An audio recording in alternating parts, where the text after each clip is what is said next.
ReCalibur, eco-tools in youth work for collective creativity.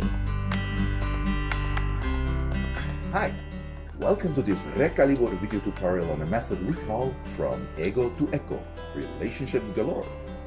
From Ego to Echo, Relationships Galore is an activity that allows participants to reflect and explore the relationships they have on all levels on the continuum from self to collective. It can be used as a tool for self-awareness and self-coaching, but may also be used as part of a process with an external coach or as a tool for group coaching. Ultimately, it creates awareness for the multitude of relationships we maintain on all levels, from micro over meso to macro, and it gives us an opportunity to reflect if we want to change something about the balance, weighing, and quality of these relationships. This method is suitable for any community or group size. The duration will be around 90 minutes.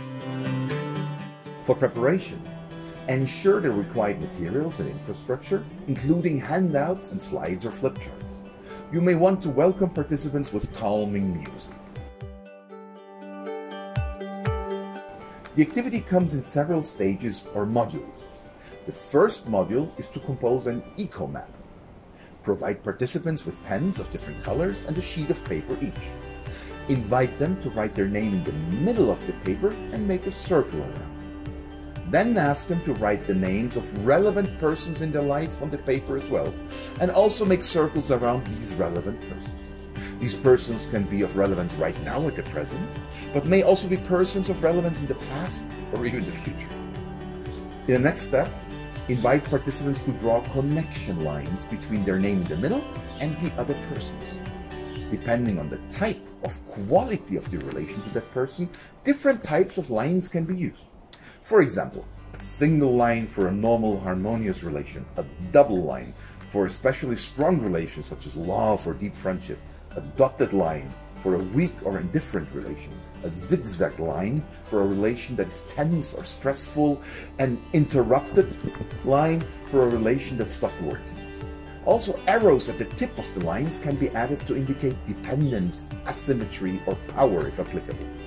To finalize the echo map, invite participants to write messages next to the specific persons if they wish to tell them something in their life. In a final step, invite participants to look at the completed map and reflect on it. What does the map tell me?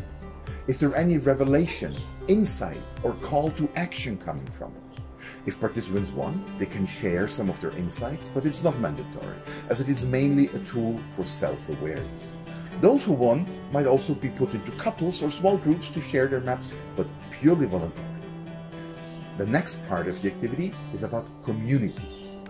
Give a definition and examples of communities. For example, online communities, local communities, neighborhood in the house, peers at work, a newspaper forum, immigrant community, and so on. Invite participants to come up with more examples of communities. In the next step, invite participants to reflect on what communities they are in, what role they have there, and if they are active members there or not. Invite participants to share in plenary, or alternative, put them in couples or small groups to share their feelings about what communities they belong to and what is their role. The next stage of this activity is about exploring the continuum from self to collective, and to reflect on the weighing and balance of all these levels and the respective relationships with the self. Provide an input and a visualization showing an onion-shaped model where the innermost layer is the self, followed by layers of relevant persons, next communities and organizations, next framework and conditions such as policies, economic system, and infrastructure, and finally the outermost layer consisting of nature and the collective humanity. Open the floor for questions or observations concerning the model. In the next step, provide participants with a handout and pens to map and assess the relationships they have on all these levels. You might want to choose a visualization similar to the one used in the tool The Wheel of Life. So divide a circle with radial lines to create segments like in a pie chart. Participants may choose themselves how to categorize or name these segments, or you may propose some categories such as yourself, family, love and relationships, peers and friends, recreation and hobbies, local community, education and learning, work, public services, media, companies, nature, and collective humanity. As you see, the categories we just proposed are following the continuum from self to collective. You may also propose these categories and in addition leave some empty segments for participants to add customized categories that better map their life reality.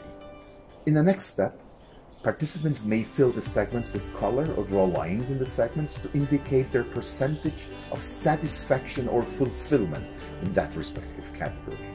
Once all participants filled their handouts, invite them to reflect what the filled wheel tells them. Is it in balance? Would they like to change something about the weighing or balance between the segments? Would they like to increase the satisfaction in specific categories? Is there maybe a category that may trigger others that may be worthy focusing on for development? Are there categories that do not exist yet but should enter in your life? Again, you may invite participants to share in the group or put them in couples or smaller groups to exchange and share. In the second last step of the activity, invite participants to especially reflect on the relationship they have with themselves. Ask them questions to reflect on, such as, how do you treat yourself? How do you talk to yourself in your inner monologue? Do you take care of your body?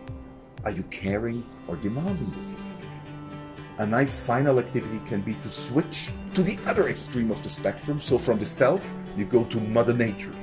And you invite participants to write a love letter to Mother Earth or to humanity. Participants who want may share the love letters by reading them out aloud, or you may make the love letters accessible in a physical or online gallery where readers can also react. The activity, as we describe it here, consists of several modules or stages. You may of course also add other modules or use only parts of the modules we presented here. The activity may go rather deep, and there may be a strong element of vulnerability, which is great for personal development but needs to take place under safe conditions. Be ready to support the participants and be careful not to open Pandora's box. Make sure to provide an empowering and inspirational experience and insights to the participants. The tools may be used as part of a coaching or personal development process and can even be used as self-coaching and self-awareness tools. Be aware and also communicate clearly that as a youth worker, you are neither a psychologist nor a therapist. It is always a good idea to remind participants to only go as deep as they feel comfortable with, and of course also only to share what they feel safe to share. A further recommendation is not to run the activity alone, but with a co-facilitator, so that in case a participant needs individual support, the other facilitator can continue to take care of the group. Maybe also try out the tools on yourself first to get an idea how it feels to go through these processes.